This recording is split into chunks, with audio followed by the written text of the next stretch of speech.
Assalamualaikum warahmatullahi wabarakatuh. Bismillahirrahmanirrahim. Alhamdulillahirabbil alamin. Wassalamu ala asyrafil anbiya'i wal mursalin sayyidina wa maulana Muhammadin wa ala alihi wa sahbihi ajmain, amma ba'du. Pertama-tama, marilah kita panjatkan puji syukur kehadirat Ilahi Rabbi yang telah memberikan beribu-ribu kenikmatan. Salawat serta salam semoga terlimpahkan kepada Nabi Muhammad Sallallahu Alaihi Wasallam yang telah banyak mengajarkan kepada kita tentang keikhlasan. Ikhlas merupakan salah satu sunnah. Oleh sebab itu, sebagai umat muslim harus senantiasa mengikutinya. Syarat diterimanya ibadah adalah rasa ikhlas, sebagaimana firman Allah Subhanahu wa Ta'ala, dan sesungguhnya telah diwahyukan kepadamu dan kepada nabi-nabi yang sebelummu. Jika kamu mempersekutukan Tuhan, niscaya akan hapuslah amalmu dan tentulah kamu termasuk orang-orang yang merugi. Surat Az-Zumur ayat 65. Sikap ikhlas adalah sikap yang sangat penting, sebab hal tersebut akan menjaga kita dari perbuatan yang tidak diridhoi oleh Allah Subhanahu wa Ta'ala. Jika kita terbiasa ikhlas, kita tidak akan menjadi orang yang ria atau sombong, karena sombong itu merupakan sifat syaitan. Syaitan berkata, "Ya Tuhanku, oleh karena Engkau telah menetapkanku sesat, sungguh akan kuusahakan agar anak manusia memandang indah segala yang tampak di bumi, dan aku akan sesatkan mereka semua, kecuali hamba-hambamu dari antara mereka yang ikhlas." Surat Al-Hijr ayat 39-40. Seseorang yang ikhlas ibarat orang yang sedang membersihkan beras dari kerikil-kerikil dan batu-batu kecil di sekitar beras. Maka beras yang dimasak menjadi nikmat dimakan. Tetapi jika beras itu masih kotor, ketika nasi dikunyah akan tergigit kerikil dan batu kecil.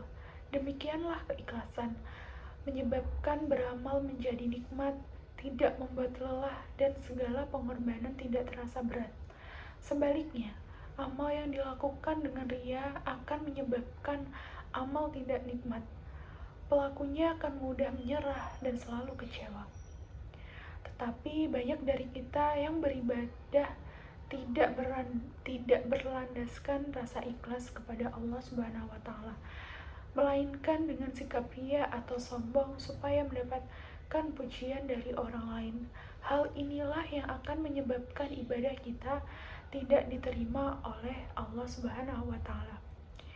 Adapun ciri-ciri orang ikhlas adalah, yang pertama adalah menyempurnakan ibadahnya meskipun dalam keadaan sendiri. Orang yang ikhlas beribadah kepada Allah secara pribadi akan sama dengan ibadah yang ia lakukan ketika di depan orang. Yang kedua adalah tidak suka dipuji. Karena hubungan kuat dengan Allah, dia takut dipuji. Jangan sampai membuat Allah tidak senang, atau jangan sampai dia menjadi sombong. Yang ketiga, mendengarkan nasihat. Orang-orang yang ikhlas tidak pernah mengabaikan nasihat. Tidak peduli siapa yang memberikan nasihat. Orang yang ikhlas akan mengambil setiap kesempatan untuk belajar memperbaiki diri. Yang keempat adalah tidak berambisi. Anda akan selalu menemukan orang yang tulus, tenang, dan pendiam. Dia lebih suka dipilih daripada mencalonkan dirinya untuk posisi tertinggi. Yang kelima adalah dia selalu mengingat kelemahan-kelemahannya. Orang yang ikhlas selalu sibuk memikirkan bagaimana memperbaiki diri dan berhenti melakukan dosa. Dia selalu melihat kebaikan dalam diri orang lain dan selalu memberikan nasihat yang baik. Bahkan, Dia selalu menganggap orang lain lebih baik daripada dirinya. Yang keenam adalah dia lebih suka memberikan amal secara rahasia.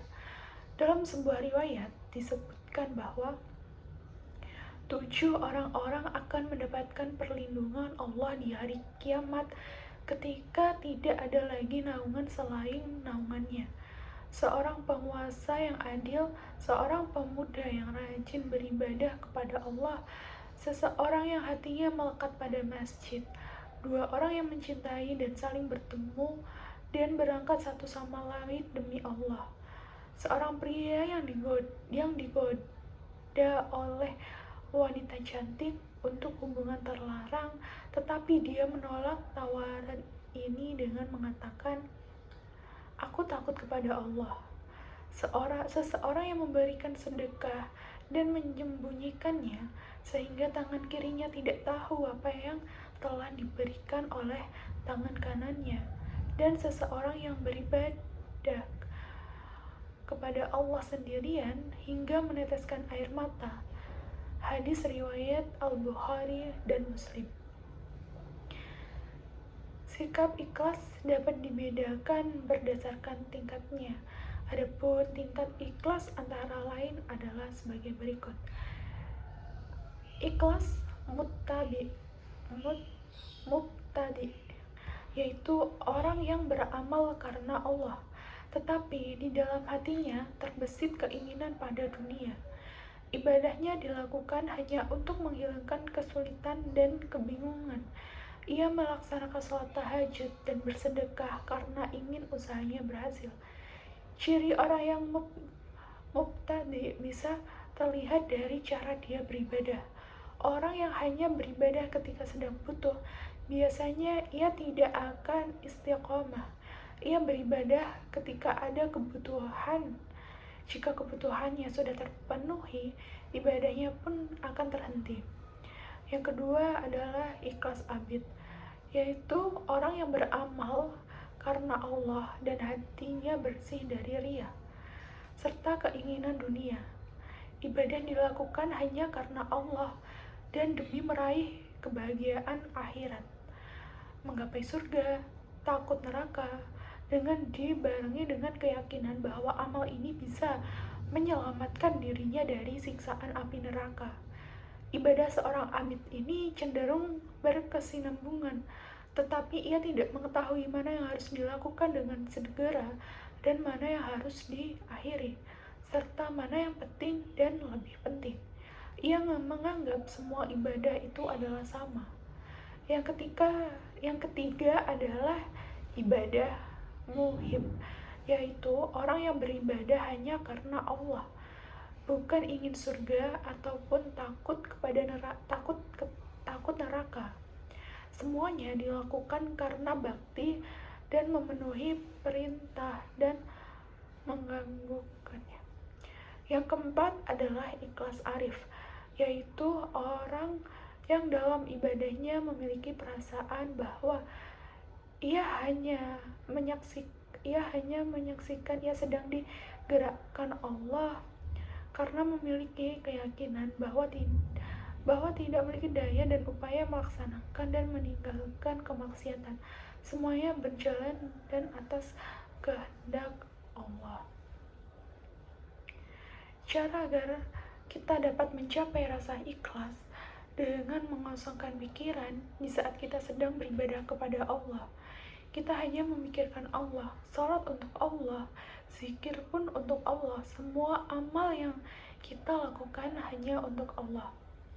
Lupakan semua urusan duniawi. Kita hanya tertuju kepada Allah. Jangan memunculkan rasa ria atau sombong di dalam diri kita, karena kita tidak berdaya di hadapan Allah. Rasakanlah Allah berada di hadapan kita dan sedang menyaksikan kita, insya Allah dengan cara yang dia.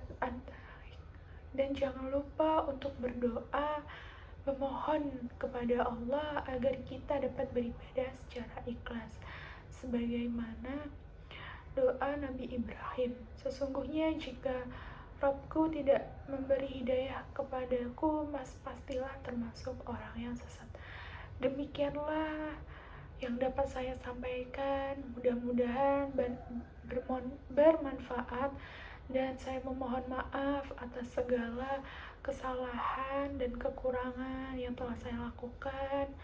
Billahi taufiq wal hidayah, waridha wal inayah. Wassalamualaikum warahmatullahi wabarakatuh.